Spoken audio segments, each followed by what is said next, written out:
What was your day to day? What did you do as a probation officer? Yeah, so I was in field operations my whole career. So working a caseload, 50, 60 offenders. So out of the Boise office, we covered the southwest part of the state from Riggins, which a lot of people may not grasp that, but Riggins all the way over to Sun Valley, down to the Shilpai Reservation on the Nevada border. But Nampa, Caldwell, some of the towns that are pretty hotbeds for caseload.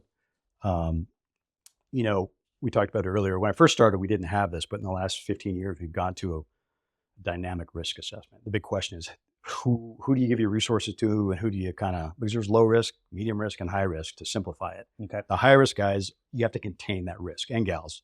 That's the whole job, is to contain that risk so they're not victimizing people. And that's where a lot of resources go, or the medium and high. You want to just leave the lows alone. Hey, give them some direction. You're monitoring them. You might see them sporadically, but the high risk guys you're seeing weekly. The low risk guys, you might see them every 2 months or 3 months, depending on their scenario. Hey, if they got a job and they're married and they have a steady income and they're just paying restitution, they don't have any issues, but for their conviction, they just, made a bad choice one day. Mm-hmm. Okay. But it goes up through the continuum. But we use this tool to establish that risk. And you got to get out.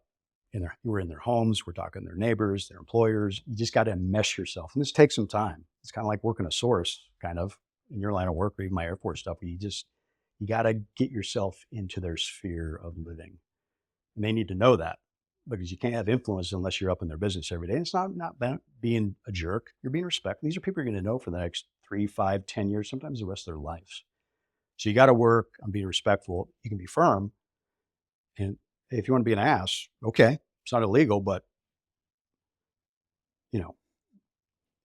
I can play that if you want. Yeah. I'm trying to keep you out of jail. Yeah. But when I start trying harder than you, that's a problem. Yeah.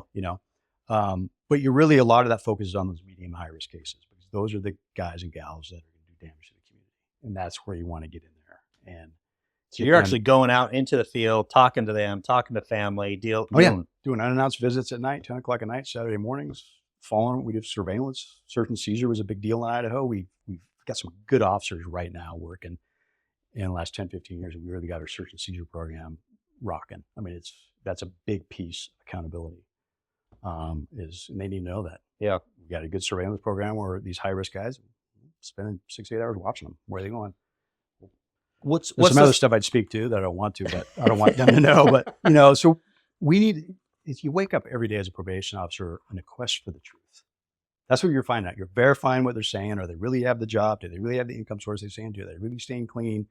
Or they really have the pro-social friends?